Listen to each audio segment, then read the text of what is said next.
Hi everyone.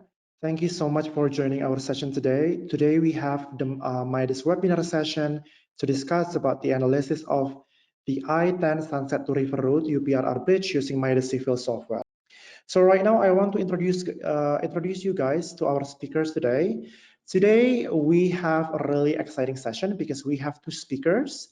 The first one is our top expert engineer, Zac Taylor. So Zac Taylor is a structural engineer at Kimley-Horn.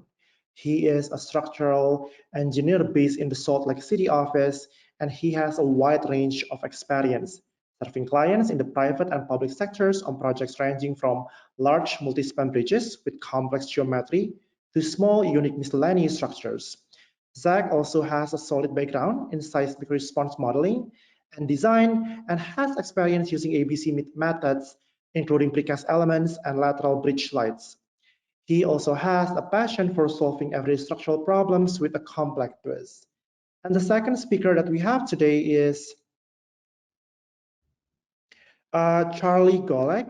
He is also from Kimley-Horn. So I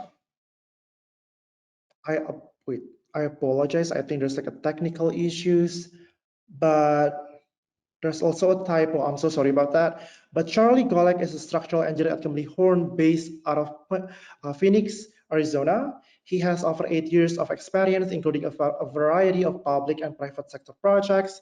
And also, Charlie is also well-versed in design and plan development for precast concrete and steel girder bridge. And right now, Charlie and also Zac is already here with us. Zac and Charlie, can you hear me? This is Charlie. Yes, I can. Okay, yeah, I think I can hear you, Zac, and I can also hear you, Charlie. First of all, thank you so much for hosting the sessions with MIDAS today. We are so excited to learn from you guys. And I think right now we can start the session. Maybe if you want to introduce yourself more, you can do it. And after that, I think we can start the presentation. Okay, sure thing. Yeah, if I can share screens here, I think, or I'm not sure exactly how that works. Yeah, I have a quick question though. Which one of you will be presenting first? That's me. I'm going to present the whole time, and then Zac's going to chime in.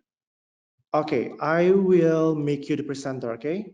Thank you. Let me know if you can share your screen right now.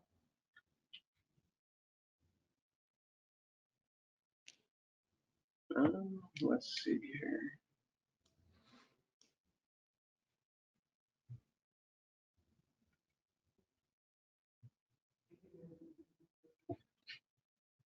It is not giving me an option for that. It doesn't look like.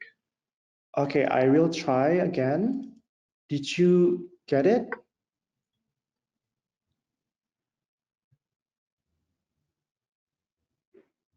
Oh, yep, here we go. Okay. Okay, amazing. Thank you. And then what screen are we seeing right here? Sorry. Right now I'm seeing the models. Got it. Okay, that's the one. So, all right, you should be seeing the first slide up on here. Yes, I'm seeing the presentation right now. Great. So just want to start off by saying welcome, everybody. After watching a bunch of these, I do see it as a privilege to be able to share some things I've learned here, and I really appreciate everybody taking the time. Just a little bit about me. I've been here at Kimley-Horn for about 7-8 years now. I work out of the Phoenix office as part of our horizontal structures group. I did undergrad and grad school at ASU, and my experience isn't all bridge. Probably half the time is spent on miscellaneous civil projects, whether that be retaining walls, canopies, or things like that. And then Zac, you want to chime in here? Yeah, so my name's Zac. I work out of the Salt Lake office, and Charlie and I work together quite a bit on, we get together a lot and talk about a lot of technical issues that we run across in our projects. And this particular project was Charlie's, and so he's basically just going to run with the presentation, and I'm going to chime in and contribute where I can, give some tidbits. But yeah, happy to be here. Cool. So as far as what I'm going to talk about, I am going to center on a specific project, but I see this more as a session geared towards MIDAS beginners, because that's what I was when I began this project. So a lot of today will just be talking about various things that I ran into and things that I did to make myself feel comfortable with the software, as I'd never used it before, and the results I was seeing. My goal would be that someone who's watched some of the tutorials and attempted to build their own model, they might find this presentation and find a couple of useful nuggets. So now a little bit of a project overview. This is located in Tucson, Arizona, and the circled in red is the full project limits. And the goal of the project, I guess, is to create a connection where one didn't exist before. So not a roadway widening, but just a brand new roadway. To do that, 2 bridges are required, one over the UPRR right-of-way, which is, that ties into the interstate near the left side of that red circle, and then one over the creek, which we won't really be talking about today. And if I'd mentioned it a second ago, but it does tie into the interstate there, so that into that traffic interchange, and that creates this flare geometry that you can see in the top right. Oftentimes you see this dealt with a cast-in-place box section, but for this one, due to some geometry that wasn't really a possibility. A design concept report was completed in 2018 that went through a few options on how to bridge over UPRR's right-of-way. The first one was just pre-stressed girders for most of span 1, placing a hinge over the right-of-way and then transitioning to a cast-in-place box section for the rest. Another would have placed a substructure element, a pier, right in the right-of-way. And that would have reduced span 1's length enough to make pre-stressed girders feasible at that span length. Both of these were rejected by UPRR as they don't normally allow hinges over their right-of-way, and they don't like having substructure elements in their right-of-way if there is a way to bridge the entire gap. Their third option was a steel girder option that would just span the entire thing.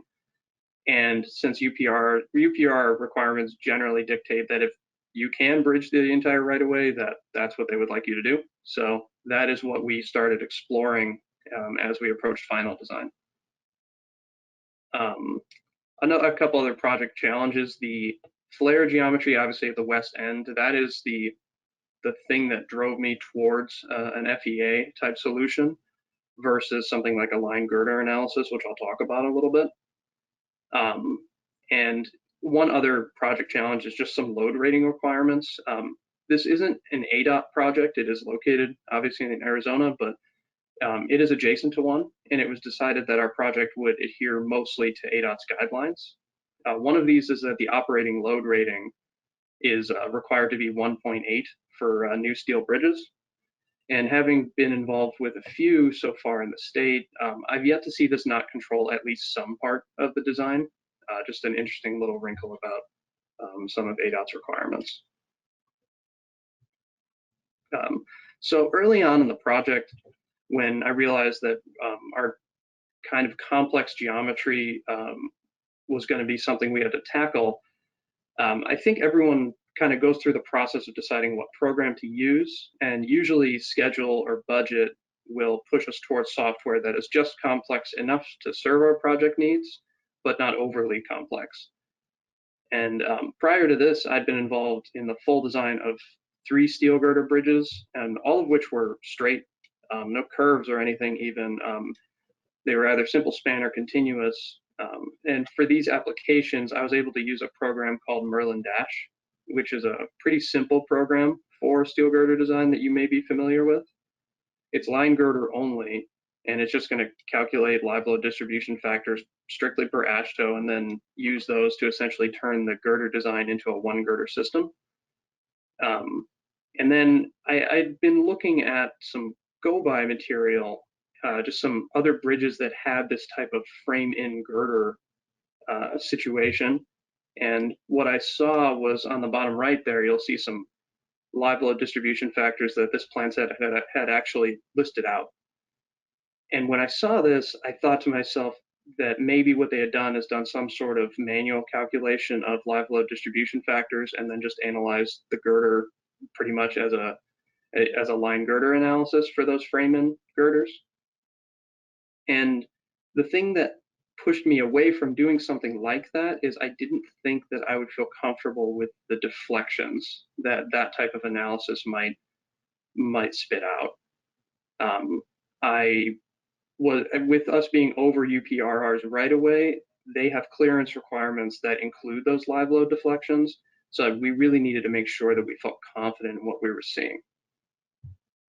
Oh, go ahead, Zach. Charlie, one thing I'll chime in on that. I think just what you've talked about is knowing the limitations of your tools. It's an important part of approaching a challenge to a project. You had your tools that you were used to using, and you used some examples, but you kind of understood the background. You went through the process of understanding the background of, okay, where is this particular tool useful, and where maybe does it have limitations? And I think that's a really good point to make. And you need to be thinking through as you're approaching any type of design, what are you going to use it for, and what are your crucial key elements that you need to focus in on. And so another thing I will say is I think there's a tendency just in the industry for those who aren't as familiar with FEA programs to be a little bit afraid of them. And just because there's an FEA program involved doesn't mean it's necessarily going to blow a budget or anything like that. If you have the background and the knowledge and the understanding, you can actually do a lot of things pretty efficiently using a program like MIDAS. But it does take a little bit of preparation and planning and understanding of where, making sure you're approaching your problem in a way that solves the issue that you have specifically, if that makes sense. Yeah, for sure. So as I opened MIDAS for the first time, I gave Zach a call, and he was nice enough to kind of run me through. And he obviously pointed me to the Wizard, which is a great tool. And I had to kind of decide at that point, with this flare geometry at the west end, I knew the Wizard wasn't going to be able to build that entire model for me. So I had to decide, do I use the Wizard and then append on the elements that I need, those extra girders and the deck elements and things like that? Or, I have a pretty good CAD background. If I have this drawn up, I know that MIDAS can import it, and then can I recreate what the Wizard does? Obviously, some of the pros with the Wizard is it's fast and it's reliable. It's not going to forget to put in rigid links, whereas I definitely did the first time I brought the model in.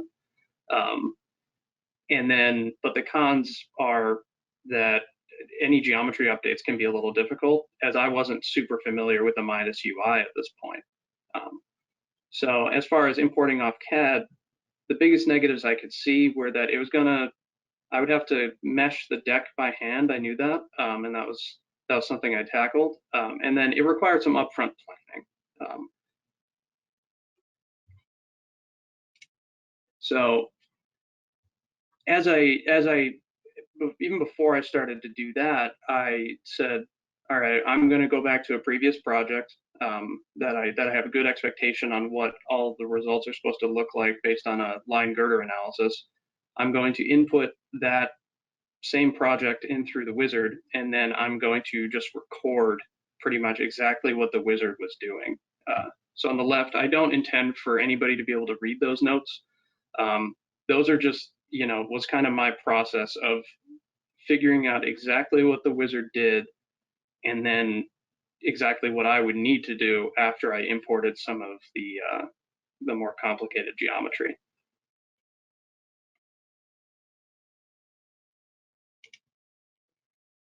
One additional, before we get to kind of getting that geometry in there, one additional decision is just how you're going to model the bridge, whether that be all frame versus deck as plate. There's a lot of good resources about which each one is and the pros and cons and things like that. Just to summarize quickly, all frame relies on essentially, they call them dummy elements to provide transverse stiffness that the deck is going to provide in real life. And so those are just, no weight elements that run perpendicular to the girders and have a little bit of have some stiffness to them so that they can distribute loads. The deck as plate, instead of those dummy elements, would just use a plate element, which has stiffness in both directions and can distribute those loads out to the other girders. I initially wanted to use deck as plate because for me it felt easier to apply all the dead loads as pressure loads. But when I realized as I got further into it is that I couldn't use the design modules at the end because they require a composite section in order to run them. And when I did that, I realized I have these plate elements in here, and then I have these composite girders in here, and I felt like I was applying longitudinal stiffness twice. So the very thing, the deflections that I was so concerned about before, I felt like I was muddying the results by going through that. So I gave Zac a call, and then he actually pointed out an additional reason why I should maybe go with the all frame approach. Yeah, so whenever you're modeling in MIDAS in particular MIDAS, there's a difference between modeling something as a composite section, but it's a single beam element, and modeling it as two separate elements that are connected together with a link. And it may not seem like there's a huge difference there, but it can be pretty substantial depending on what you're trying to achieve. So if you're trying to use MIDAS for a design, or you want it to run the design module, if you have plate elements in there, the way the forces resolve is not necessarily, like if you go to look at how a beam would behave under a load, you're still going to have a deck element that's taking some of that load in its own way. And so the forces that are being applied to let's say it's a plate element, by the time it gets to the beam, it may not be giving you a result or a bending moment that is directly comparable to like what you would do for a line girder analysis, because the forces are resolving different. So the forces are all there. It's just they're being resolved maybe differently than you're used to seeing them. And so there's some post-processing involved to make sure you're getting the right answer. And so oftentimes it's more simple to make sure that your beam elements are modeled as composite sections, and so that you're getting the forces to resolve in a way that you're used to seeing when you're doing design. And so in this case, since we were working on a design issue, that was the main driver to go away from deck as a plate element. And now if you're just trying to do an analysis or see what's going on with deflections, things like that, it doesn't necessarily impact you in the same way. And so it's important to kind of, once again, realize what you're trying to achieve and which solution is going to get you to the right answer. Yeah, exactly. So like I said, we went with the all frame approach here. And then I'm just going to quickly go over kind of importing this geometry and some tips I have. So I'm going to bring this away from PowerPoint here and just into CAD. So this is one of the files that I use to pull into MIDAS, and I just wanted to make some quick notes and give some tips if you're doing something similar. You might notice at the top that there's two files. I would recommend two, and this is not anything to do with MIDAS. It's just AutoCAD behaves better if you can keep things that are, if you can allow them to just be 2D in one file, and then things that need to be 3D in another file. Some other tips is that taking some time and splitting out, as you can see, like this is a girder this is a girder right here, and so this is going to come in as all these little elements, and splitting them out in layers based on where you expect your section cuts to be can be really convenient to do now, because MIDAS, when you bring it in, is going to create a group for those, which will allow you to quickly organize your model in a way that's going to make both input and post-processing a lot easier. Some other things that are in here are, you can see this green line is like a sidewalk, basically. in real life, it will have kind of a curve to it, you know, like sidewalks you see. I quickly chose to just straight line that to make modeling a little bit easier. And then this green line adjacent to it is not any geometric feature in the project. It's just the center line of the sidewalk. Since we're doing all frame for these dead loads, I knew I was going to basically have to apply them as point loads. And I wanted nodes to exist where I was going to need to do that. And so putting those in there, and I'll show you in a second, and then basically deleting the elements allowed me to make sure that those nodes would be in my model. So that's the 2D one. And then if we go over here, if it'll let me, there we go. Then I just put all the cross frames all in one file in the 3D, so that I could, you know, not have to worry about AutoCAD freaking out on me when I was trying to modify something.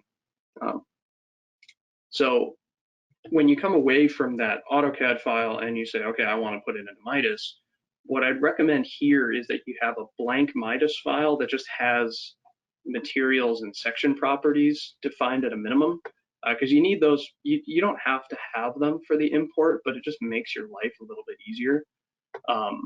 So I was going to just go through that process a little bit, and kind of show what I'm doing when I do that. So as I'm pulling things in, I'd recommend just pulling. You could pull in almost everything at once, and that'd probably be fine. I'm not slick enough to do that, so I will pull them in one at a time so that I can see when I mess up.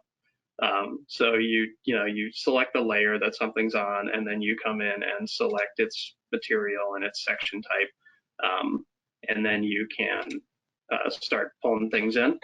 Now the first thing I brought in was just the I called it the dummy element 2, which it has virtually no stiffness, and it just exists at the outsides of the bridge. The wizard will construct these elements too. I think they just need to be there. They provide no stiffness to the system or anything. And then I would bring in. One thing that those do is give you a place to put loads, like parapet loads and things like that. See, yep, makes sense. And then so thanks, Zach. I'd pull in the rest of my deck elements over here, and then I'm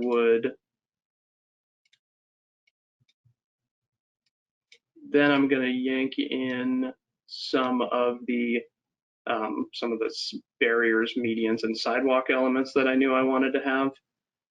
Everything should be okay there. And I'll note that for a lot of these elements, I would actually delete. I would delete all the elements you just saw me bring in that last step, because I really only want them there to apply loads. I don't want any elements that are going to provide any, longitudinal stiffness there or anything like that. And then to save everybody a little bit of time, I will just pull in the girders all at the same time, making sure to select the correct material property and give it a cross-sectional property as well. Then I'd hop over and get my my cross frames in here.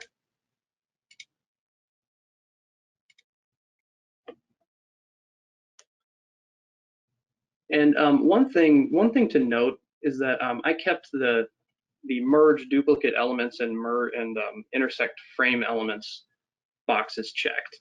And part of that is because of how I drew the model in AutoCAD, and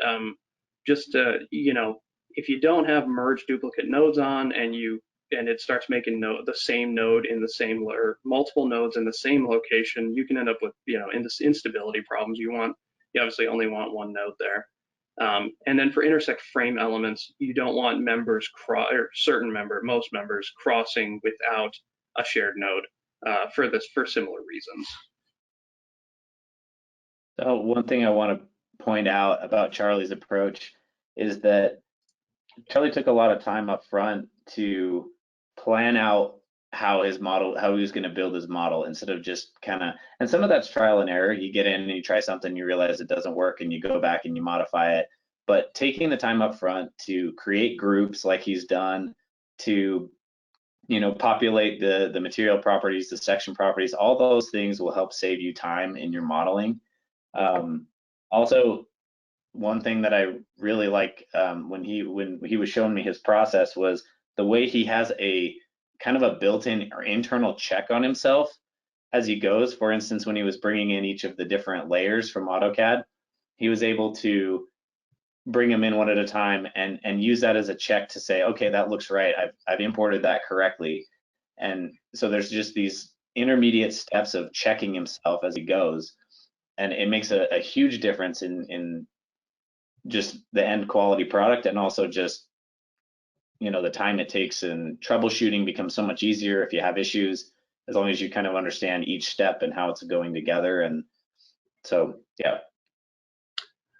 Yeah, so I mean, I'll get away from here and open up the actual model, because obviously getting the nodes and elements in is a big hurdle, but after there's support conditions to be applied, there's rigid links, there are loads that you need to figure out how to apply, and of all those things, I do want to zero in on rigid links real quick, because that was when I first told Zach that I wanted to just import it off from CAD. He said, hey, there's going to be a lot of rigid links, and he knew that the UI in MIDAS, you can definitely fairly efficiently apply rigid links in certain geometries, but for ours, it didn't feel like there was going to be a great way to do that. So I'll display them all now. Just as a note, the way that this is modeled, anytime a girder intersects with a cross frame bay right here, you want to create a rigid link between the girder and then the cross frame beneath. And I went through and I experimented around with how to get these in there, and I found this tool, which I really like. The MCT command shell is, I have a little bit of a programming background, and I really appreciate when programs include things like this. So what it allows you to do is to give the program some very easy syntax text file, and you could basically construct the entire model off this if you wanted to. I only wanted to use it for this one piece, and as you can see, for rigid links, it tells you, some things you need, and then if you import it in a text file, it'll create all these rigid links. Another great thing about MIDAS is that it allows you to very easily pull geometry into Excel, which is another good feature that I really like. So what I ended up doing was I would essentially just pull out all the beam nodes and the cross frame nodes and kind of separate them out. So this is every beam node in the entire model, every cross frame node at a certain level, and then the ones at the other level. And then with just a quick script, you can get Excel to spit out a copy pastable text file, essentially, that you can then just import back into MIDAS, and it can create all your rigid links for you. So that was just one thing. If someone gets to this part and finds putting all the rigid links in to be sort of cumbersome, this is a good strategy for making that a bit quicker. So I'll jump in here again. So when we first talked and Charlie mentioned this, I recommended the wizard because of the rigid link issues, because it'll create those for you, and you can do kind of the core section of this bridge also pretty efficiently with all your rigid links in place, and then you just have to apply them separately on the corners.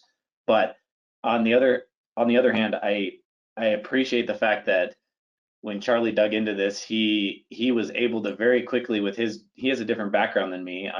He's a lot smarter on the side of programming, and so he was able to point out that, oh, this would be really easy to do using these tools. And I just think, having a diverse group of people who are working in these programs, you can find really fast and efficient ways to come up with solutions that it doesn't have to be one way, right? There's many different ways to do things efficiently. And so really appreciated learning that from Charlie, and it's a really useful tool. So if anybody has questions on that, I'm sure we could provide support in that if there's more questions on that particular way of doing rigid links. So sure. So thanks, Zach.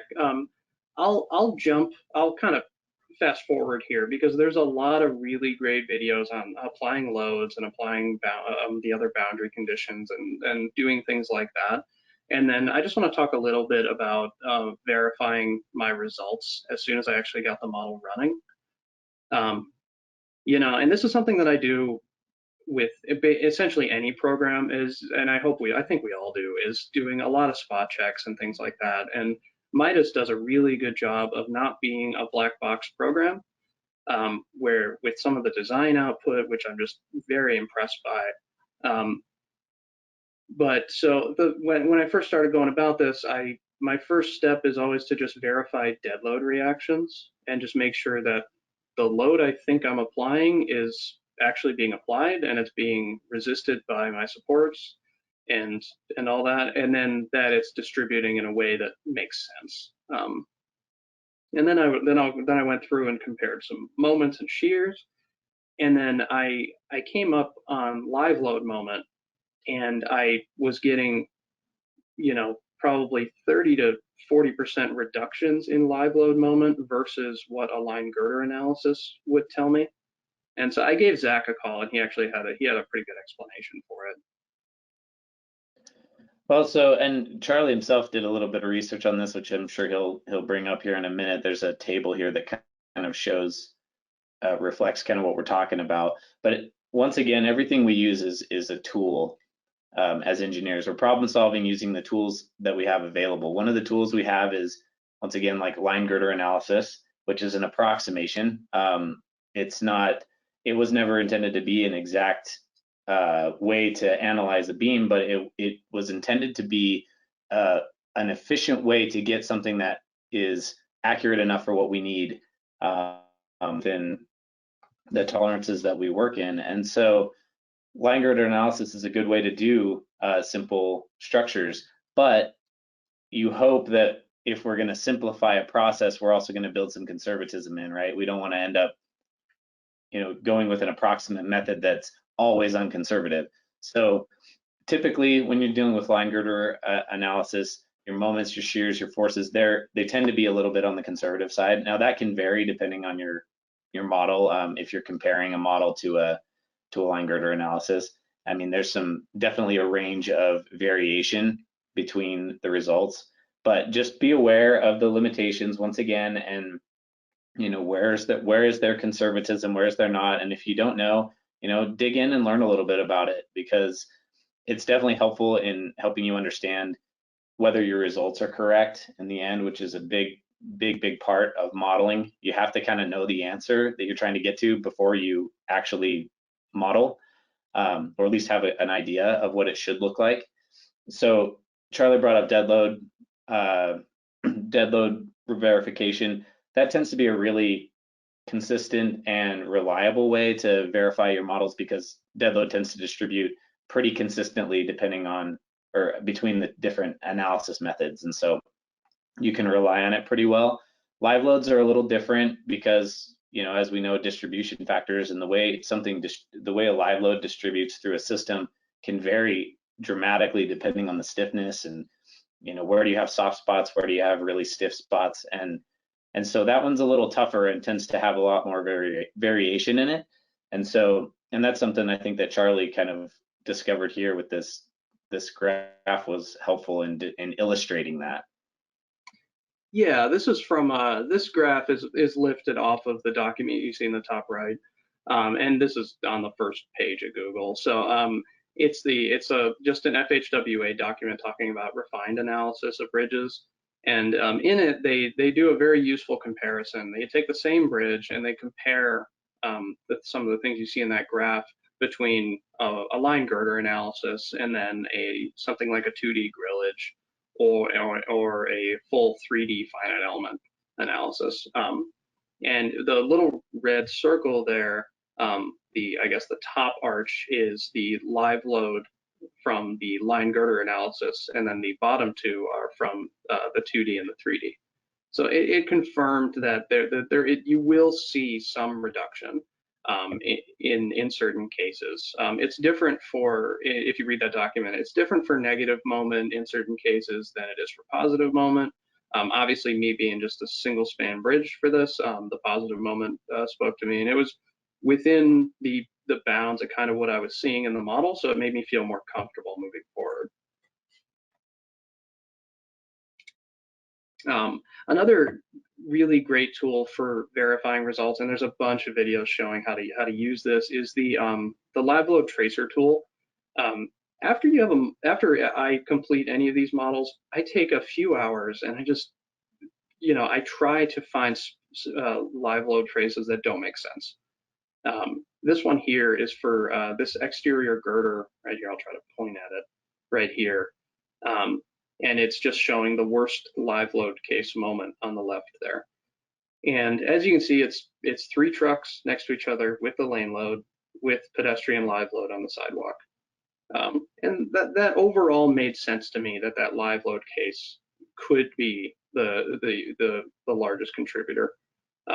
Yeah, I had my suspicions of, well, okay, what if we took the outermost lane off and got that multiple presence factor up? Could that be more or something like that? But it's just good to test yourself, I think, and make sure that the live load cases it presents to you are the ones you would expect to see if you had to do this analysis kind of by hand, right?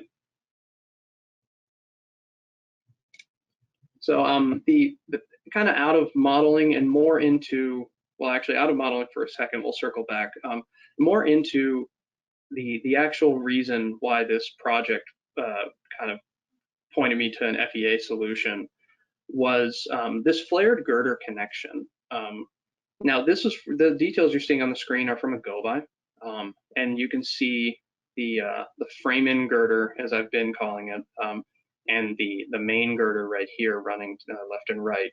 And it is a full top and bottom flange moment connection, and obviously a shear connection as well. But I looked at this, and I actually had 2 go-bys, and both of them did the same thing.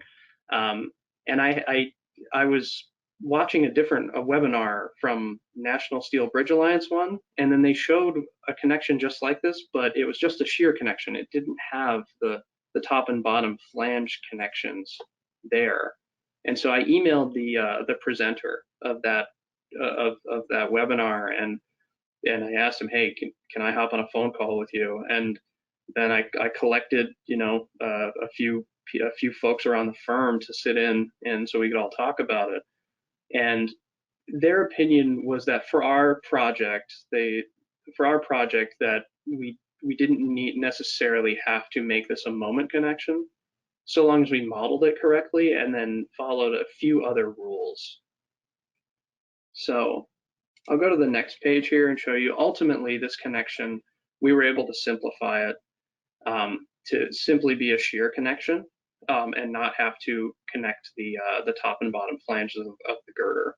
Now, of course, once we decided to do this, you do have to go back into your model and put in a moment release and make sure that you're not, your model doesn't say you're transferring moment when in real life you're not going to be. But overall, doing this saved like 1,200 bolts on the project and just a bunch of steel and a lot of fabrication. And I was happy to be able to iterate on that connection a little bit and come up with something that worked better for our project. Yeah, and I'll just point out as well that the fact that Charlie took the time once again to think through his specific situation and what would work for his bridge. I mean, those 2 examples it's not necessarily that anything is wrong about them per se.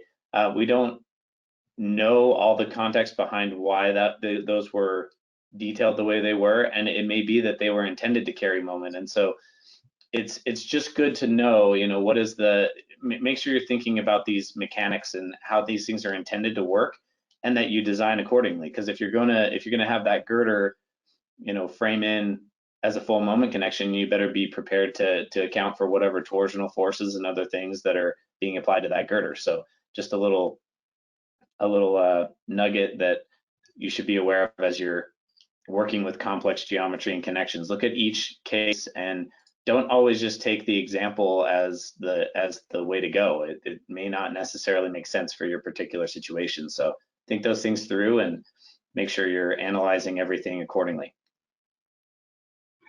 And one other thing I'll note is that as we were speaking with the NSBA folks, is that they did say, hey, if you should place a cross frame at every one of these connections, make sure you're getting that force into the system with the main girders as soon as possible.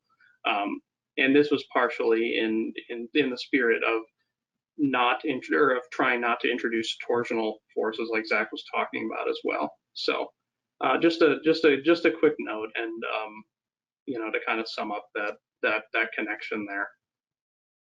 So I don't think, Zach, I don't think we have anything else to run through here. And I'll go ahead, bud.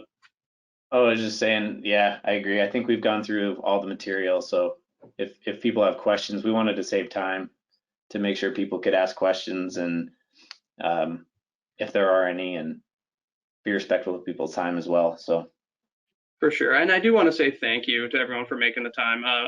I really appreciate being able to share some stuff on here. So, once again, just thanks. Yeah, once again, thank you so much, Charlie. That was really insightful. I like the way, you shared the way you work in this project, the way you think about everything and the way you plan it. And also, Zach, as usual, thank you so much for, your insights. It was really I think it was really helpful for all of us to understand about the process and also about how we can utilize MIDAS itself. I think I totally agree with you. Sometimes, FEA program can be a little bit like a challenge for us engineers, but also like you mentioned, I also believe that using FEA program, there's so many benefits and also possibilities. And for all the attendees today, I know sometimes it can be a little bit confusing at first when you use MIDAS software. That's why if you want, you can also have a free demo session with our team, and our team will teach you about how to use MIDAS, the UI, the features, the capabilities. So that way you can expedite the learning process.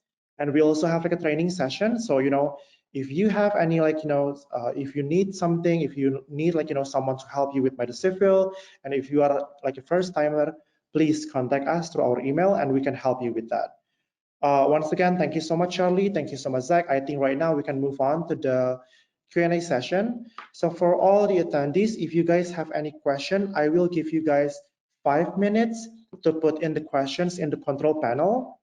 And after that, we can collect all the questions and we can discuss it with Charlie and also Zach. While you guys put in the question, I want to also ask you guys a favor. So I have just one quick question in the poll. This question is really important for us because with this question we can improve our service, we can improve the way we develop the content for you, and our your experience in general. So please answer the question and help us evaluate and also review the way we we develop our content, our sessions, and everything. So that way we can give a better experience for you. And right now I see a lot of questions in the questions bar.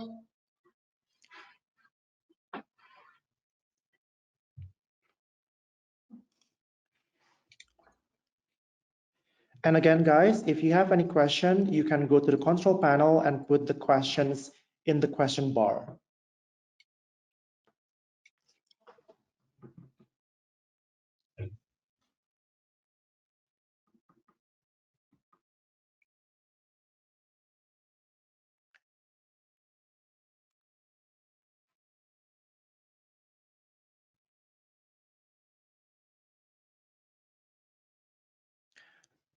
Okay, thank you so much, everyone, for answering the quick poll. I'm gonna close the poll right now.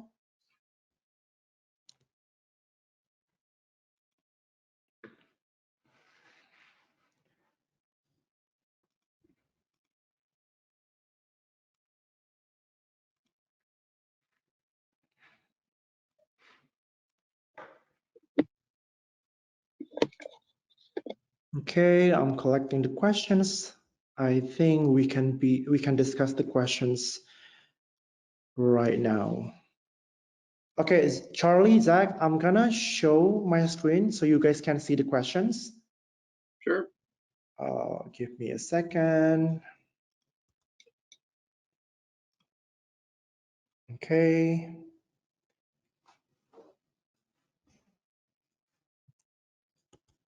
Sorry. Okay, I think we can start with the first 9 questions. The first question from Shady Labib.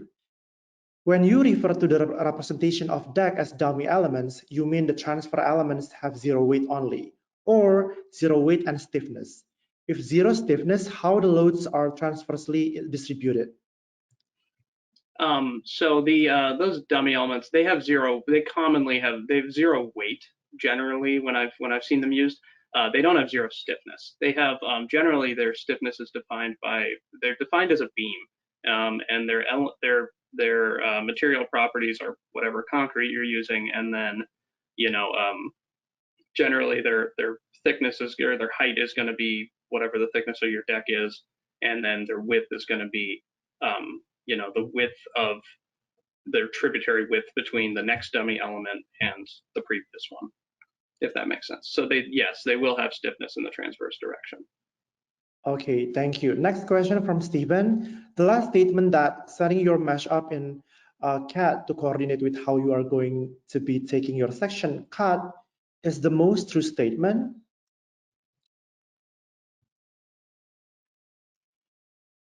I'm not honestly sure what question's being asked here. Zach, you have any ideas? I'm not sure what the exact question is. It sounds like there's a question about setting up the mesh in CAD. I mean, I think just to kind of reiterate Charlie's point, I don't know if this can answer questions, Stephen. I apologize if it's not on base, but it seems like basically what he was trying to say is as you're laying things out in CAD, there are certain obvious places where you're going to need transitions and things like that. And so when he talked about section cuts, he's saying, as you're changing sections, but from your steel girder and things like that, where you need to have a joint, you set it up in your CAD file so that will create a node at that location, so you don't have to then divide the nodes later on and things like that. But I don't know if that answers the question. I apologize if not. Okay, thank you, Charlie and Zach. And Stephen, I think if it's not clear enough, you can email us and I will forward the email to Zach and also Charlie. Next question from Stephen also. By detailing that frame in connection as a shear-only connection, did you also provide a joint in the deck? So yeah, this is something we considered, and I think the next 2 questions kind of just speak to this. I think they're all essentially the same question, which is a good one. This is something we considered. I think ultimately we're not providing a joint between the frame ingirders and the main girders.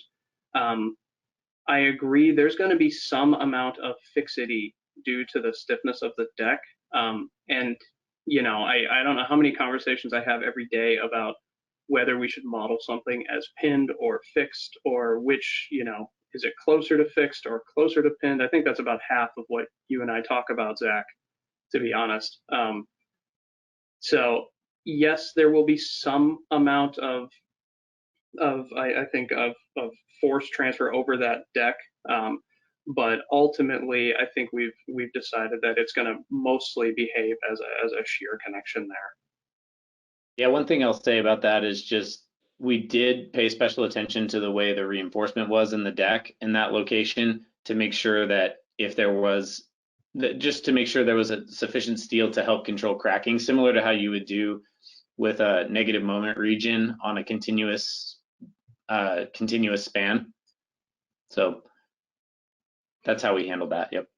Exactly, and I'm not so sure we would have arrived at the same solution for if this was some sort of continuous bridge. This with this being simple span, also informed that decision a little bit.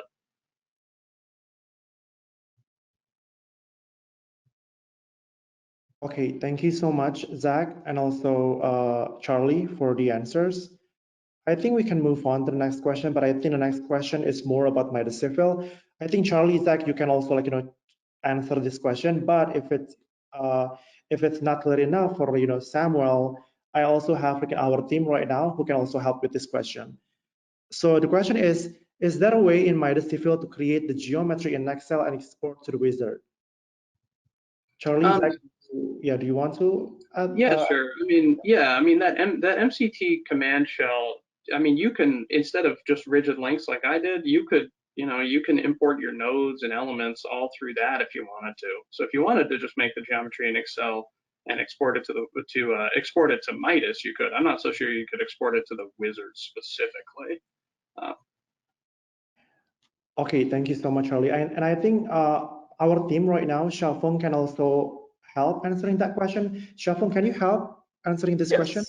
So regarding this question, just a little bit add on. So basically with MIDAS Civil, you have different ways of modeling option. And as Charlie just mentioned, you do have the option of importing everything like nodes or elements directly from the Excel sheet. That's one of your option. And also you have the option to import you can import like with like a CAD file in DXF file. That's also doable. And with the wizard, you can directly create the wizard inside of the MIDAS Civil. And also there's like MCT option, which you can utilize like some like a text format to import the model. Yeah.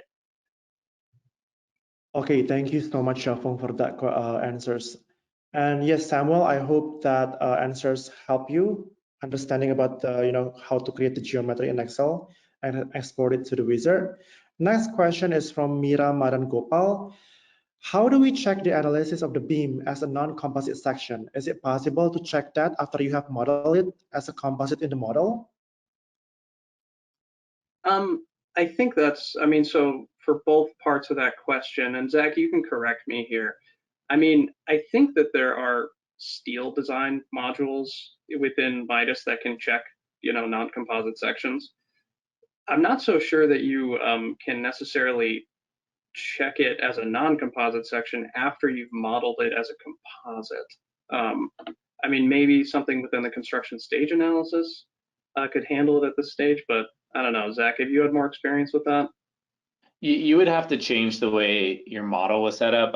Not set up. You just have to change the way that it's, like, for instance, if you had a non-composite section, you could define a composite section. You could define a non-composite section that and replace your section with that. But then you would have to have, your separate elements to take care of that.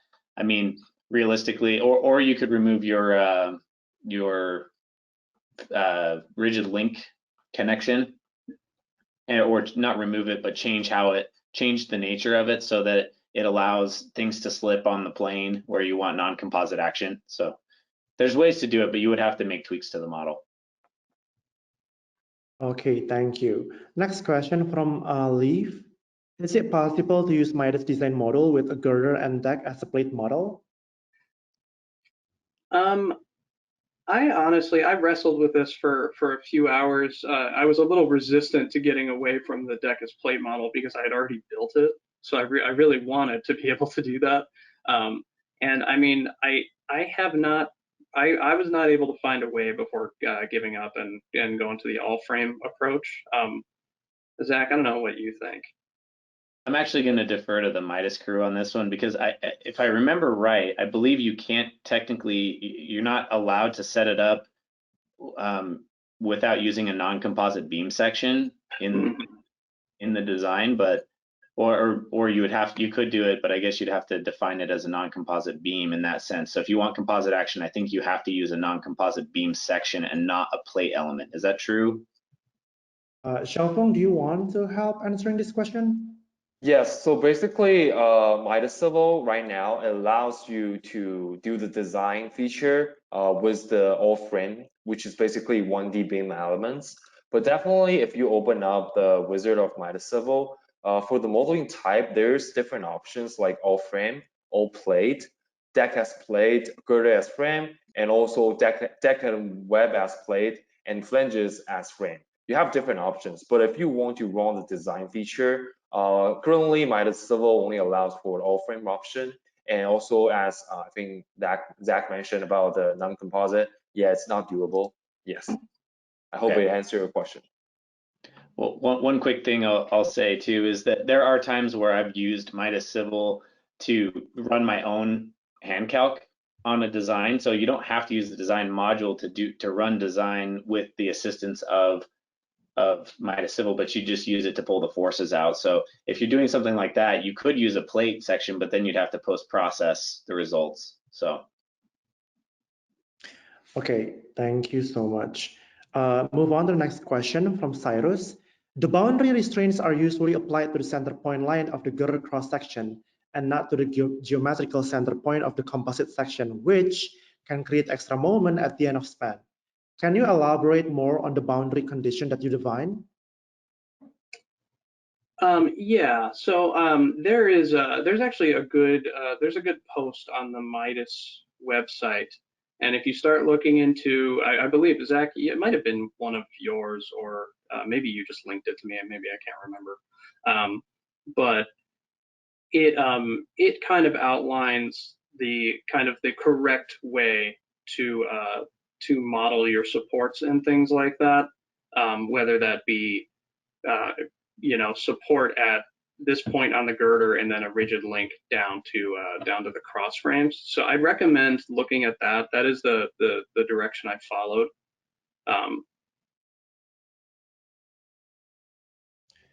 Okay, yeah, thank you. I think Cyrus, I agree with Charlie. I think we have an article about boundary condition. We can share it to you right now. So maybe that can be like a good reference for you. But yeah, thank you though for the question. Next question from Muhammad Mahdi. Do you change the section centroid on all sections to make them look like the reality, or doesn't matter? I'm not sure. I have not explored whether or not it matters. I know that there is some direction on it. I checked to see what the wizard would do, and I followed that, which I'd have to pull up and check right here what that does. Zach, if you've got any insight. Yeah, I mean, definitely where you place the centroid, if there's I mean, the centroid is the centroid, but there's a way you can adjust where you're taking, like, where it's taking forces for you, like at what location on the section. You can make that adjustment, and it does change. So it does make a difference, and you need to be conscious of where that is. When using the design module, I believe when you do your composite section, it uses the composite section to calculate where that neutral axis should go, and so it takes care of that. I don't think it matters in terms of where you put it in the model, but if you go adjusting stuff and moving that, let's say you were to move it all the way to the top of the beam, the way your forces are displayed, there should be a change. So, and MIDAS can correct me if I'm wrong on that, but that's what I've experienced. Okay, thank you so much, Zach and Charlie. Xiaofeng, do you want to chime in or about this? I don't have any add-on for this question yet.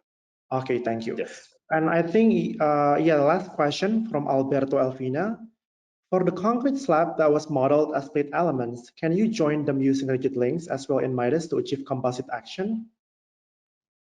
Yeah, I mean, that is if you run the wizard for a deck as plate, girder as frame situation, you'll notice that it does create rigid links between the deck and the girder. So that is an important piece of it, and I believe the logic is that this this steel section girder, and then this beam with steel girder, non-composite section linked together with this plate element that has stiffness in both directions is meant to provide the same stiffness as, or a similar stiffness as a composite section that we would do with a hand calc. Yeah, one thing I'll say too about that is that you saw Charlie's model where he did rigid links at just to the cross frames when you have like an all frame, because you don't have a separate deck element. So if you do have a separate deck element, you're going to have a lot more rigid links, because every single node along your girder that you have, you're going to have to connect up with a deck element above. So just be aware of that. And you'll also have to, if you're using the construction stage analysis, you'll have to separate those rigid links out into a different group and apply them at a different time. Okay, thank you so much. And I just checked our blog, and my team just sent a link, a website link on the chat features on the control panel for you, Cyrus, and also all attendees. And yes, so last year Zac also presented a session about the applications of boundary conditions. So to Cyrus, and also for everyone who also has the same question with Cyrus, you guys can go to that link and check out the session that Zac presented last year about the applications of boundary condition. You can find the link on the chat box on the control panel. Yeah. And for all the attendees, again, if you have any questions and if you have any difficulties in using MIDAS Civil, or any issues in general, please contact us to our email, or to my email in the registration. We have demo session, we also have training to help you learn and also expedite the learning process for MIDAS Civil. And I think this is the end of our session. We have answered all and discussed all the questions, and thank you so much for the answers, Zac, Charlie, and also Xiaofeng. And again, thank you so much, Zac. Thank you so much, Charlie, for today. Thank you so much for hosting the session and sharing your knowledge and experience. I think this is really insightful for all the attendees.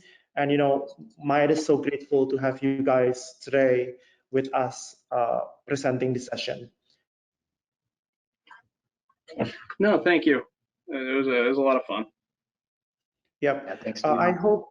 Yeah, thank you so much, and I hope we can see you in the next question. And for all attendees, thank you so much for joining. We have a lot of sessions, training, and all other learning resources. Just go to our website, www.midasoft.com, to register and also check out what resources do we have right now. Once again, thank you so much, guys. Thank you so much, everyone, and have a nice day. Bye-bye.